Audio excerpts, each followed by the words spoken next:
I wonder what you mean when you use the word I. I've been very interested in this problem for a long, long time, and I've come to the conclusion that what most civilized people mean by that word is a hallucination. That is to say, a false sense of personal identity that is at complete variance with the facts of nature. And as a result of having a false sense of identity, we act in a way that is inappropriate to our natural environment.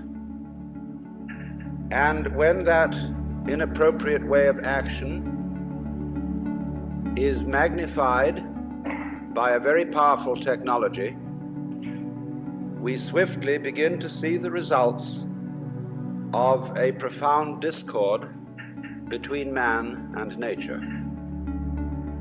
As is well known, we are now in the process of destroying our environment as a result of an attempt to conquer it and master it. And we have not realized, therefore, that our environment is not something other than ourselves. In assuming that it is, we have made a great mistake and are now paying the price for it. But most people would agree with the lines of the poet who said, "I, a stranger and afraid, in a world I never made." Because we have the strong sensation that our own being inside our skin is extremely different from the world outside our skin. That while there may be intelligence inside human skins, and while there may be values and loving feelings, outside the skin is a world of mechanical process which does not give a damn about any individual and which is basically unintelligent, being gyrations of blind force, and so far as the merely biological world is concerned, gyrations of libido, which is Freud's word for blind lust. There are many people who say they don't believe that the world is like that, but under the control of a wise, just, and beneficent God. Although many people say that they believe that to be the case, very few people in fact believe that to be the case. A great many people believe that they ought to believe in God, but they don't, actually. Because the idea of God as handed down in popular Christianity and Judaism and Islam has become implausible to most educated people. They would love to believe it, but they can't. And what has become the common sense of the average person is the avant-garde thinking of the 18th and 19th centuries of the West, which is the mechanical universe, and most of them have not even caught up in their common sense with the universe of modern physics, because we think about the world in Newtonian categories and not so much in the categories of quantum theory. Psychoanalysis, for example, is a Newtonian conception of our psychological mechanisms. Notice that we speak of unconscious mental mechanisms and think of the libido in the same way as Ernst Haeckel thought of the energy of the universe as blind, unconscious. Psychoanalysis is really psychohydraulics because of its analogy between psychic energy and the flow of water. In all this, the view of the 19th century is that the human psyche, the mind, the ego, the superego, the id. All this is basically a mechanical functioning. You see, the 19th century strove to take an objective attitude to nature, to be the very opposite of what we presume to call primitive animism, the point of view which sees everything as alive, of people who hold converse with animals and plants and rivers and mountains and stars. That, said the 19th century, is the pathetic fallacy, the projection of intelligent human characteristics upon unintelligent entities in nature. We withdrew that projection in the 19th century and said, let's look at everything objectively, as it is. And then we turned that attitude onto ourselves and studied human physiology and human psychology as object. And when we discovered ourselves to be objects, we decided that that was that, and the time had come for suicide. Simply because all objects, as the name implies, are, of course, objectionable. I found that phrase, which I thought I'd invented myself, in the writings of Weston LaBarre, who is a great anthropologist, but definitely of the psychoanalytic school, who share this 19th century philosophy of so-called scientific naturalism. And he uses the phrase, the objectionable objective world.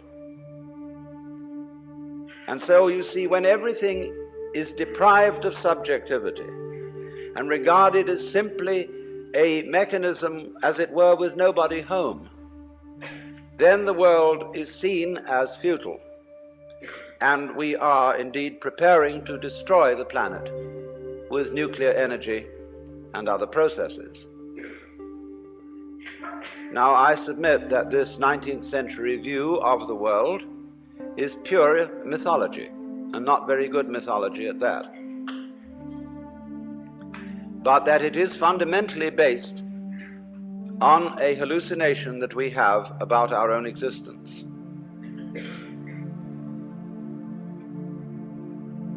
It should be obvious that the human being goes with the rest of the universe, even though we say in popular speech, I came into this world. Now, it is not true that you came into this world. You came out of it. In the same way as a flower comes out of a plant, or a fruit comes out of a tree. And as an apple tree apples, the solar system in which we live, and therefore the galaxy in which we live, and therefore the system of galaxies in which we live, that system peoples.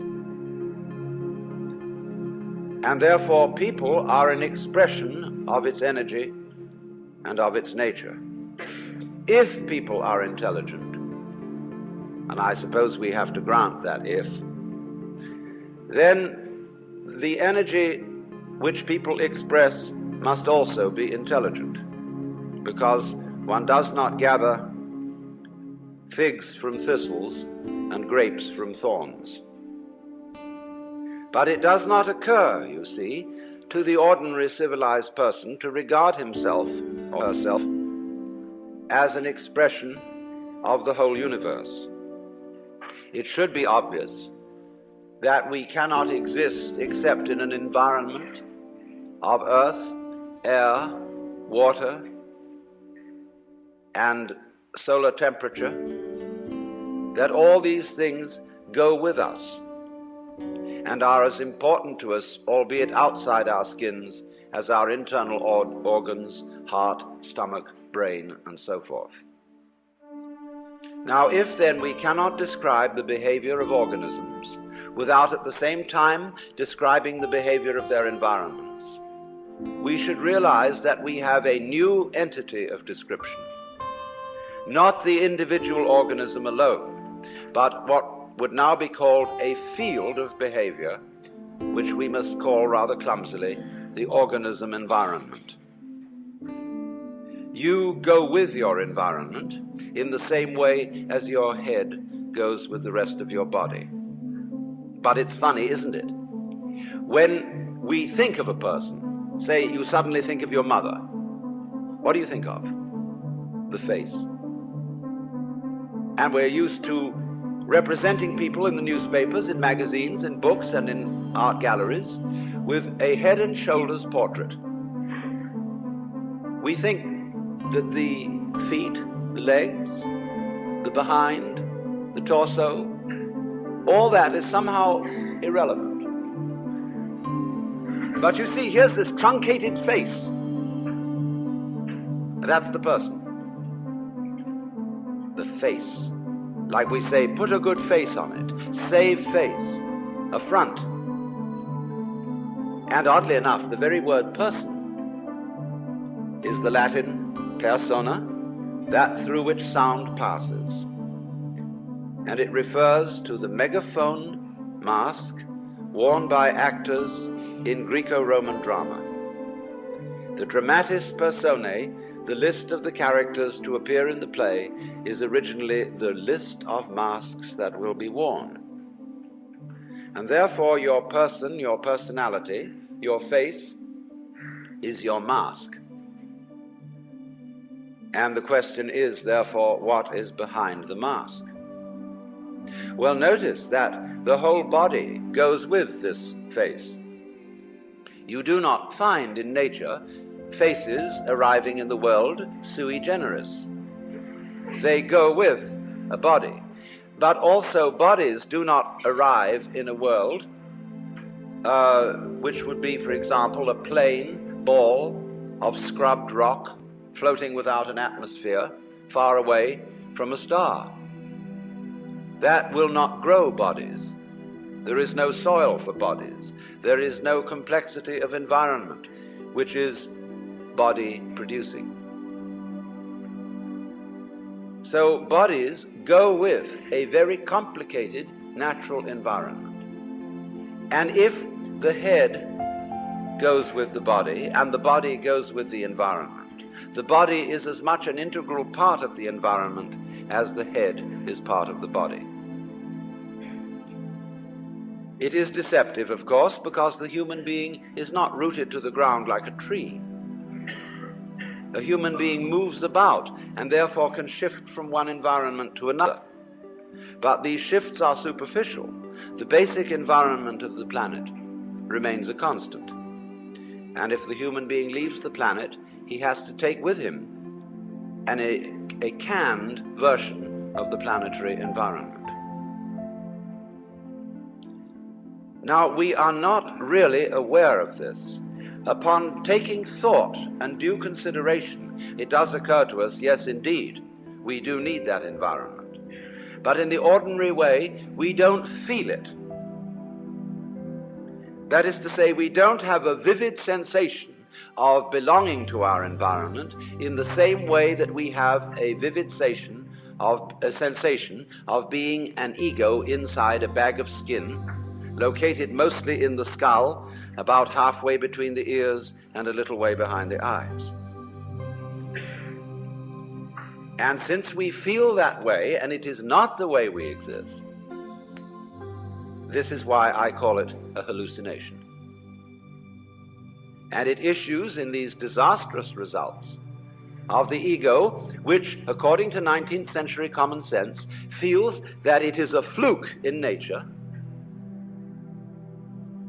and that if it does not fight nature, it will not be able to maintain its status as intelligent fluke.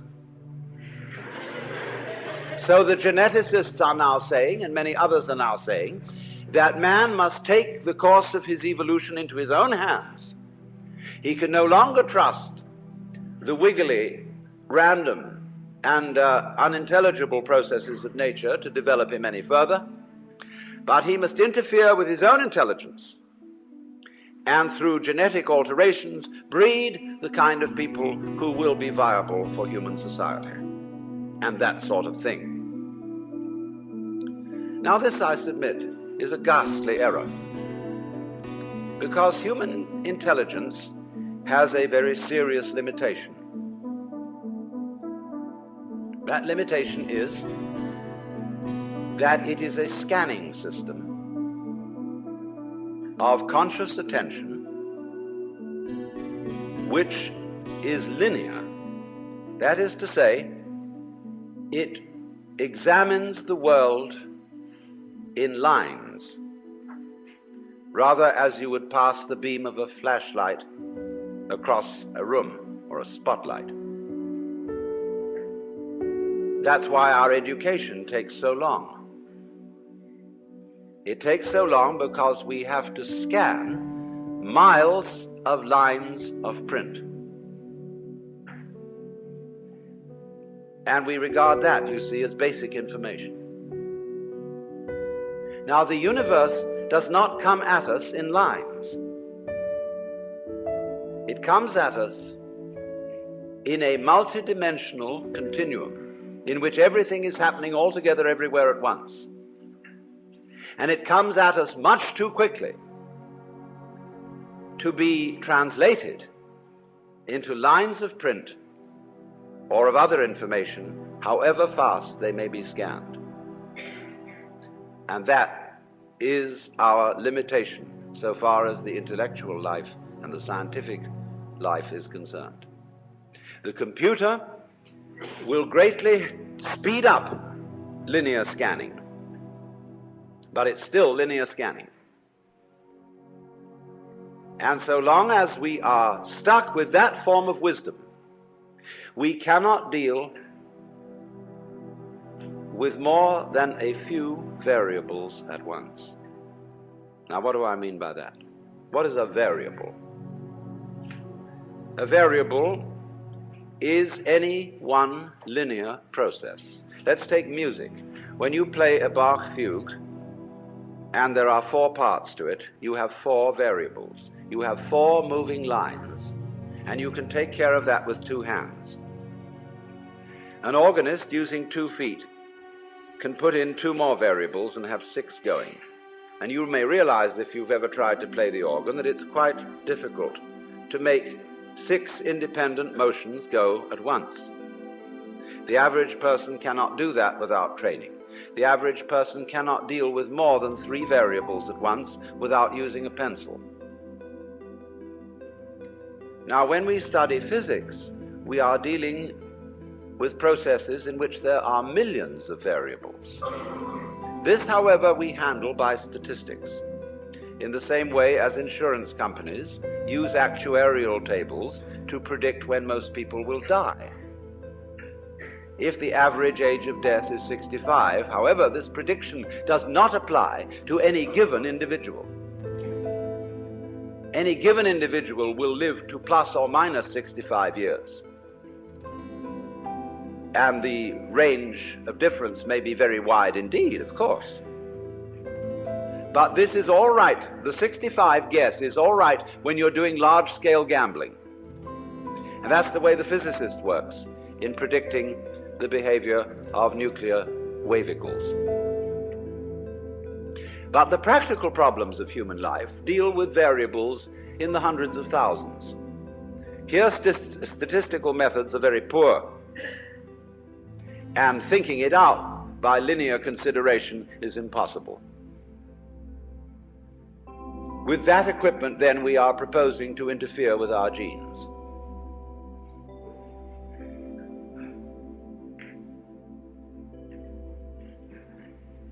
And with that equipment also, be it said, we are trying to solve our political, economic, and social problems. And naturally, everybody has the sense of total frustration. And the individual feels, well, what on earth can I do? We do not seem to know a way of calling upon our brains, because our brains can handle an enormous number of variables that are not accessible to the process of conscious attention.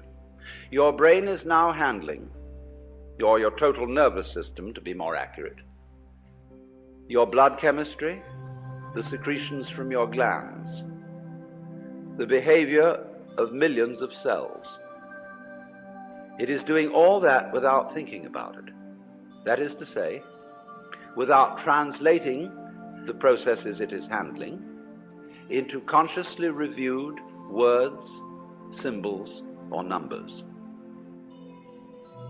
Now, when I use the word thinking, I mean precisely that process, translating what is going on in nature into words, symbols, or numbers. Of course, both words and numbers are kinds of symbols. Symbols bear the same relation to the real world that money bears to wealth. You cannot quench anybody's thirst with the word water, just as you cannot eat a dollar bill and derive nutrition from it. But using symbols and using conscious intelligence, scanning, has proved very useful to us. It has given us such technology as we have. But at the same time, it has proved too much of a good thing. At the same time, we've become so fascinated with it that we confuse the world as it is with the world as it is thought about, talked about, and figured about. That is to say, with the world as it is described. And the difference between these two is vast. And when we are not aware of ourselves, except in a symbolic way, we are not related to ourselves at all. We are like people eating menus instead of dinners. And that's why we all feel psychologically frustrated. So then we get back to the question of what do we mean by I? Well, first of all, obviously, we mean our symbol of ourselves. Now, ourselves, in this case, is the whole psychophysical organism, conscious and unconscious, plus its environment. That's your real self. Your real self, in other words, is the universe as centered on your organism. That's you. You say, let me just clarify that a little for one reason. What you do is also a doing of your environment. Your behavior is its behavior as much as its behavior is your behavior. It's mutual. We could say it is transactional.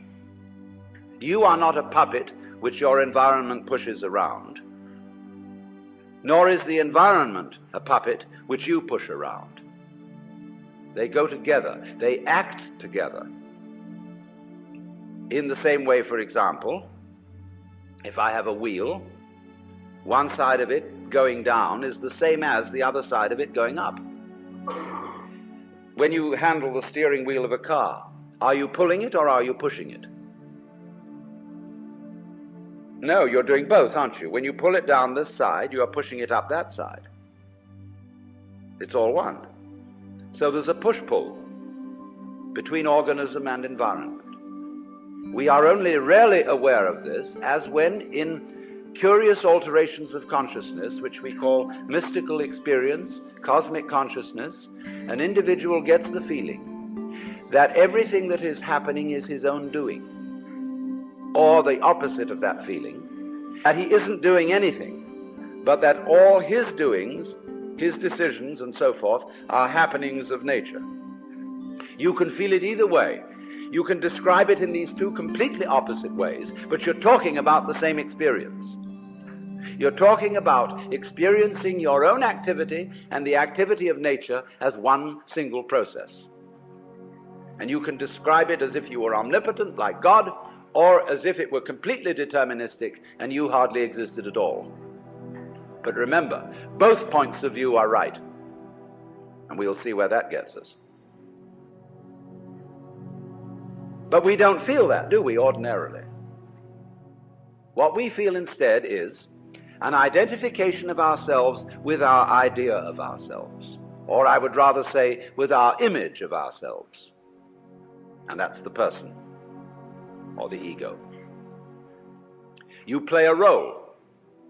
You identify with that role. I play a role. It's called Alan Watts. And I know very well that that's a big act. I can play some other roles besides Alan Watts, if necessary. But I find this one is better for making a living.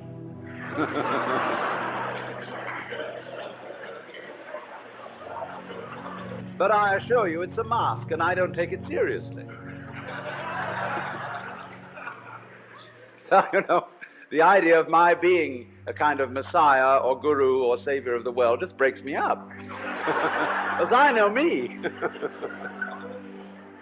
So it's very difficult to be holy in the ordinary sense.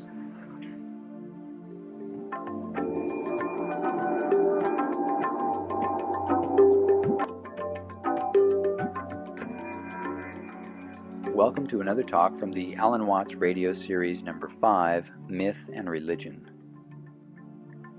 This is part 2 of the two-part series in which Alan Watts asks the question, is the traditional Western idea of God still intellectually plausible? Recorded in Philadelphia in April of 1971, it's called Not What Should Be, Not What Might Be, But What Is. Here's Alan Watts.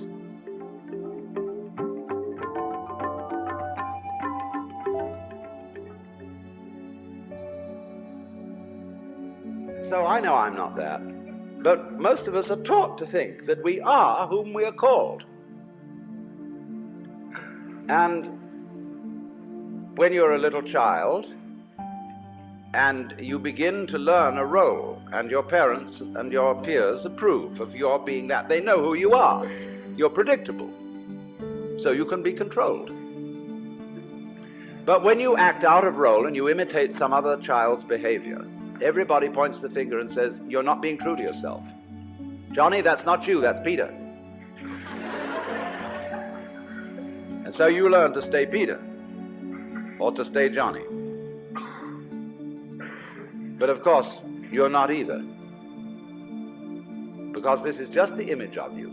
It's as much of you as you can get into your conscious attention, which is precious little.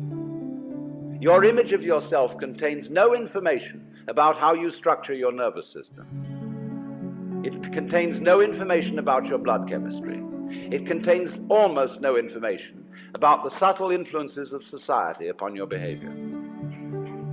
It does not include the basic assumptions of your culture, which are all taken for granted and unconscious. And you can't find them out unless you study other cultures to see how their basic assumptions differ. It includes all kinds of illusions that you're completely unaware of, as, for example, that time is real, and that there is such a thing as a past, which is pure hokum. But nevertheless, all these things are unconscious in us, and they are not included in our image of ourselves, nor, of course, included in our image of ourselves is there any information about our inseparable relationships with the whole natural universe. So, this is a very impoverished image. When you ask a person, what did you do yesterday? They'll give you a historical account of a certain number of events in which they participated and a certain number of things which they saw, used, or were clobbered by. But realize at once that this history leaves out most of what happened. In trying to describe what happens to me this evening, will never be able to describe it, because there are so many people here that if I were to talk about everyone whom I've seen, what they were wearing, what color their hair was, what sort of expressions they had on their faces, I would have to talk till doomsday. So instead of this rich physical experience, which is very rich indeed, I have to attenuate it in memory and description to saying, oh, I met a lot of people in Philadelphia. And there were men and there were women, and lots of them were young and some of them were old. You know, it's a most utterly impoverished account of what went on. So therefore, in thinking of ourselves in this way, what I did yesterday, what I did the day before, in terms of this stringy, mangy account, all I have is a caricature of myself. And you know the caricaturist doesn't draw you all in. He just puts certain salient features whereby people will recognize you. It's not a skeleton. So we are, as it were, conceiving ourselves as a bunch of skeletons. And they got no flesh on them, just a bunch of bones. And no wonder we all feel inadequate. We're all looking for something to the future, to bring us the goodie. We know we ought to have, there's a golden goodie at the end of the line somewhere. There's a good time coming, be it ever so far away, that one far-off divine event to which all creation moves. We hope. And therefore we say of something that's no good, it has no future. I would say it has no present. But everybody says it has no future. Now,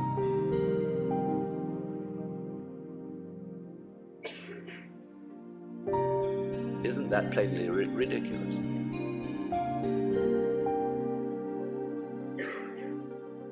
Here we are, as it were, psychically starved.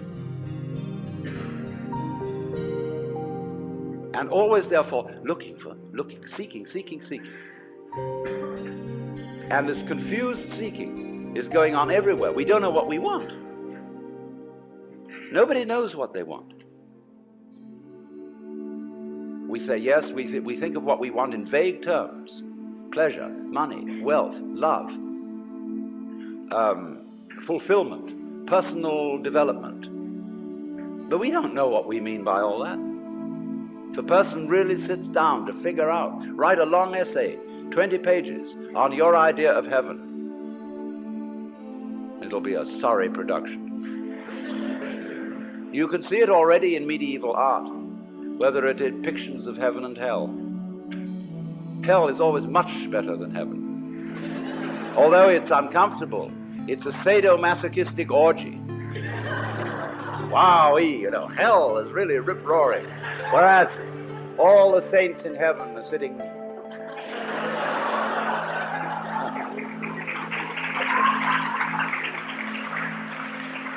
You know, very, very smug and demure, like they were in church. And you see also the multitudes of the saved. Instead of this writhing, wormy thing, you can see all their heads, which the artist has drawn to abbreviate them, just the tops of their heads in masses. They look like cobblestone street. Flattened out.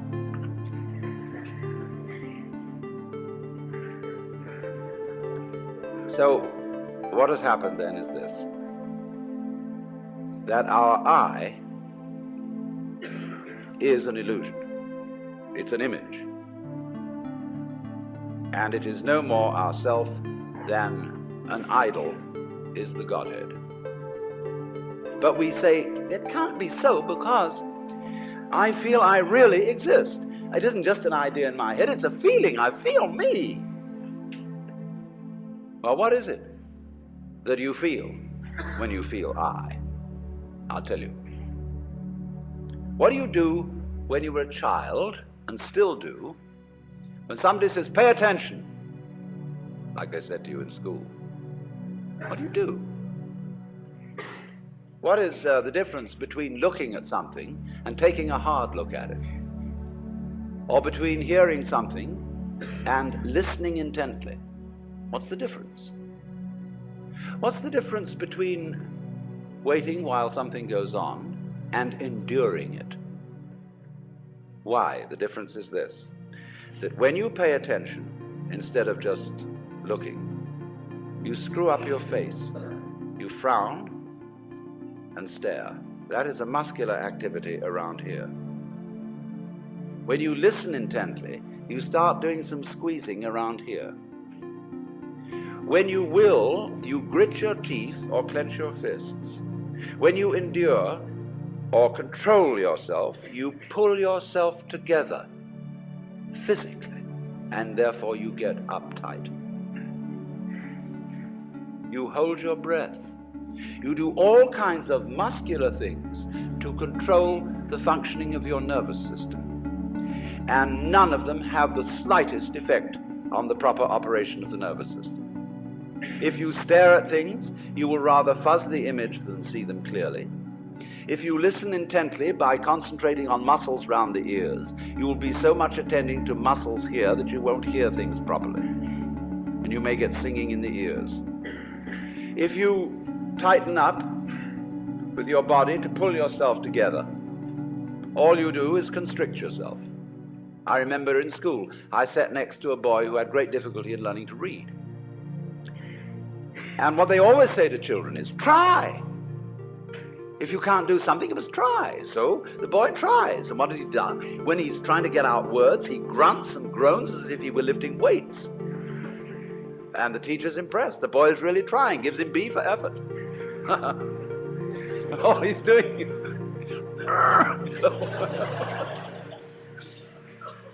has nothing to do with it. Now, we all make this muscular straining with the thought that it's achieving psychological results, the sort of psychological results it's intended to achieve. Now, all this amounts to is it's like you're taking off in a jet plane. You've got a mile down the runway and the thing isn't up in the air yet, and you get nervous. So you start pulling at your seatbelt. That's what it is. Now, that is a chronic feeling. We have it in us all the time, and it corresponds to the word I. That's what you feel when you say I. You feel that chronic tension, because when an organ is working properly, you don't feel it. If you see your eye, you've got cataract. If you hear your ears, you've got singing in your ears, getting in the way of hearing. When you are fully functioning, you are unaware of the organ. When you're thinking clearly, your brain isn't getting in your way. Actually, of course, you are seeing your eyes in the sense that everything you see out in front of you is a condition in the optic nerves at the back of the skull. That's where you're aware of all this. But you're not aware of the eye as the eye. I'm talking about the optical eye. So when we are aware of the ego eye, we are aware of this chronic tension inside ourselves. And that's not us. It's a futile tension. So when we get the illusion, the image of ourselves, married to a futile tension, you've got an illusion married to a futility. And then you wonder why I can't do anything. Why I feel in the face of all the problems of the world impotent. And why I somehow cannot manage to transform I. Now here we get to the real problem. Because we're always telling each other that we should be different.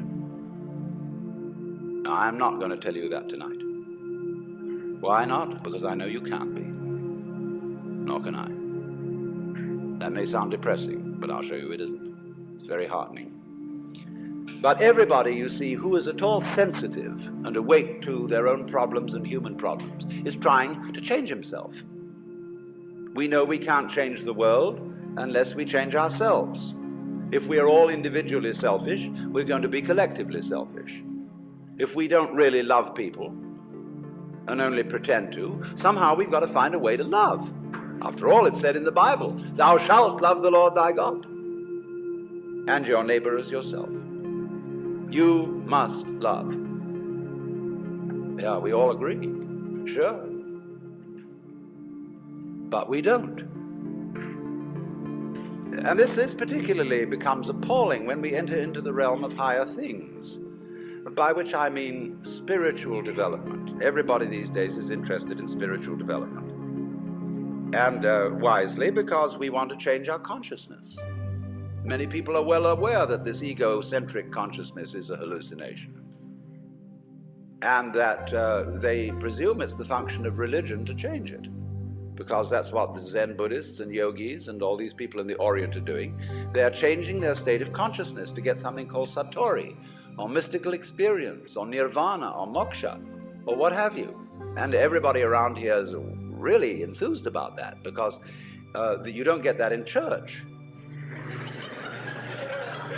I mean, there have been Christian mystics, but the church has been very quiet about them.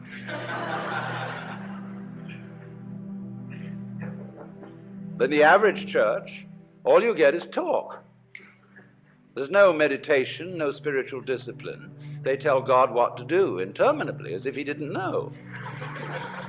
And then they tell the people what to do, as if they could or even wanted to. And then they sing religious nursery rhymes.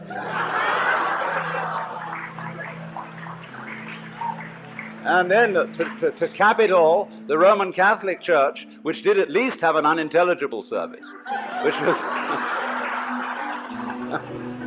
was, you know, it was real mysterious and suggested vast magic going on. They went and put the thing into bad English. And they took away incense, and they became a bunch of Protestants, and the thing was just terrible. So now all these Catholics are at loose ends. As Claire Booth Luce put it, not to be a pun, but she said, you know, it's no longer possible to practice contemplative prayer at Mass. Because you're being advised, exhorted, edified all the time. And it becomes a bore. Think of God listening to all those prayers. I mean, talking about grieving the Holy Spirit. It's just awful. People have no consideration for God at all.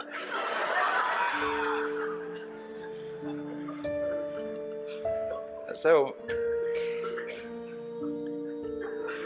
but in pursuing these spiritual disciplines, yoga and Zen and so forth, and also psychotherapy, there comes up a big difficulty.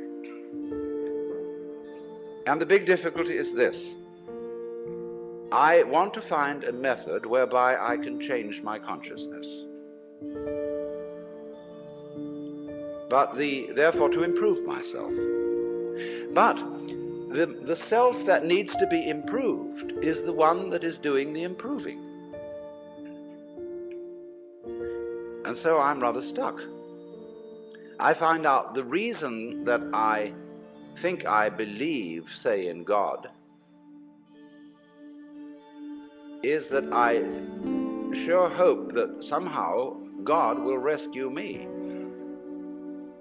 In other words, I want to hang on to my own existence. And I feel rather shaky about doing that for myself, but I just hope there's a God who'll take care of it.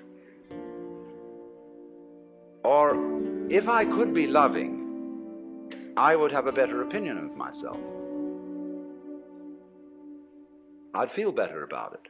I could face myself, as people say, if I were more loving. So the unloving me, somehow, by some gimmickry, has to turn itself into a loving me, and this is just like trying to lift yourself off the ground with your own bootstraps. It can't be done. And that's why religion, in practice, mainly produces hypocrisy and guilt, because of the constant failure of these enterprises. Now, people go and study Zen, and they come back and say, wow, getting rid of your ego is a superhuman task. I assure you it's going to be very, very difficult to get rid of your ego. You're going to have to sit for a long time, and you're going to get the sorest legs. It's hard work. And all you wretched kids who think you're getting rid of your ego on pot or something or other and easy yoga, you don't know what you're in for when it really comes down to the nitty-gritty. But you know, the biggest ego trip going is getting rid of your ego.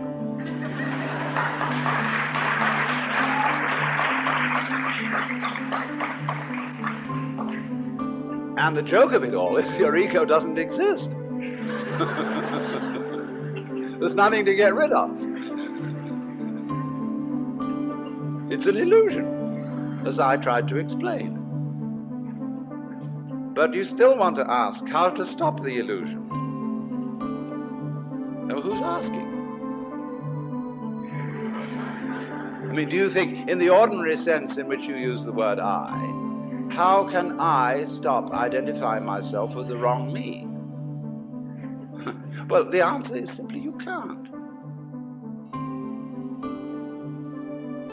Now, the Christians put this in their way when they say that mystical experience is a gift of divine grace. Man, as such, cannot achieve this experience. It is a gift of God, and if God doesn't give it to you, there's no way of getting it. Now, that is solidly true. You can't do anything about it because you don't exist. Well, you say, that's pretty depressing news. But the whole point is, it isn't depressing news. It is the joyous news. There's a Zen poem which puts it like this, talking about it. It means the mystical experience, Satori, the realization that you are the eternal energy of the universe, like Jesus did. It says like this: you cannot catch hold of it, nor can you get rid of it. In not being able to get it, you get it. When you speak, it's silent. When you're silent, it speaks. Now, in not being able to get it, you get it. Because this whole feeling, what Krishnamurti is trying to explain to people, for example, when he says, why do you ask for a method? There is no method. All methods are simply gimmicks for strengthening your ego. So how do we not do that? He says, you're still asking for a method. There is no method. If you really understand what your I is, you will see there is no method. This is so sad. But it's not. This is the gospel, the good news. Because if you cannot achieve it, if you cannot transform yourself, that means that the main obstacle to mystical vision has collapsed. That was you. What happens? You can't do anything about it. You're at your wit's end. What are you going to do? Commit suicide? But supposing you just put that off for a little while.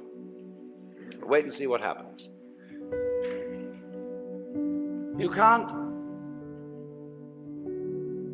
control your thoughts. You can't control your feelings, because there is no controller. You are your thoughts and your feelings. And they're running along, running along, running along. Just sit and watch them. There they go. You're still breathing, aren't you? Still growing your hair? Still seeing and hearing? Are you doing that? I mean, is breathing something that you do? Do you see? I mean, do you organize the operations of your eyes? And know exactly how to work those rods and cones in the retina? Do you do that? It's a happening. It happens. So you can feel all this happening. Your breathing is happening. Your thinking is happening. Your feeling is happening. You're hearing, you're seeing. The clouds are happening across the sky. The sky is happening blue.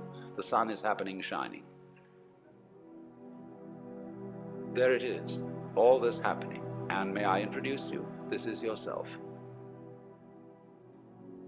This begins to be a vision of who you really are. And that's the way you function. You function by happening, that is to say, by spontaneous occurrence. And this is not a state of affairs that you should realize. I cannot possibly preach it to you, because the minute you start thinking, I should understand that, this is this stupid notion again that I should bring it about, when there is no you to bring it about. See, that's why I'm not preaching. You can only preach to egos. All I can do is to talk about what is. It amuses me to talk about what is because it's wonderful. I love it, and therefore I like to talk. If I get paid for it, then I make my living. And sensible people get paid for doing what they enjoy doing. So this is not you see, this is the whole approach here is not to convert you, not to make you over, not to improve you, but for you to discover that if you really knew the way you are, things would be sane. But you see, you can't do that. You can't make that discovery because you're in your own way. So long as you think, I'm I. So long as that hallucination blocks it. And the hallucination disappears only in the realization of its own futility. When at last you see you can't do it. You cannot make yourself over. You cannot really control your own mind. See, when we try to control the mind, a lot of yoga teachers try to get you to control your own mind, mainly to prove to you that you can't do it. There's nothing, a fool who persists in his folly will become wise. So what they do is they speed up the folly. And so you get concentrating. And you can have a certain amount of superficial and initial success by a process commonly called self-hypnosis. And you can think you're making progress. And a good teacher will let you go along that way for a while until he really throws you with one. Why are you concentrating? See, Buddhism works this way. Buddha said, if you suffer because you desire, and your desires are either unattainable or always being disappointed or something. So cut out desire. So those disciples went away and they stamped on desire, jumped on desire, cut the throat of desire, and threw out desire. But then they came back and Buddha said, but you are still desiring not to desire. They wondered how to get rid of that. So when you see that that's nonsense, there naturally comes over you a quietness. In seeing that you cannot control your mind, you realize there is no controller. What you took to be the thinker of thoughts is just one of the thoughts. What you took to be the feeler of the feelings, which was that chronic muscular strain, is just one of the feelings. What you took to be the experiencer of experience is just part of the experience. So there isn't any thinker of thoughts, feeler of feelings. We get into that bind because we have a grammatical rule that verbs have to have subjects. And the funny thing about that is that verbs are processes and subjects are nouns, which are supposed to be things. How does a noun start a verb? How does a thing put a process into action? Obviously it can't. But we always insist that there is this subject called the knower. And without a knower, there can't be knowing. Well, that's just a grammatical rule. It isn't a rule of nature. In nature, there's just knowing, like you're feeling it. And I have to say you are feeling it as if you were somehow different from the feeling. When I say I am feeling, what I mean is there is feeling here. When I say you are feeling, I mean there is feeling there. I have to say even there is feeling. What a cumbersome language we have.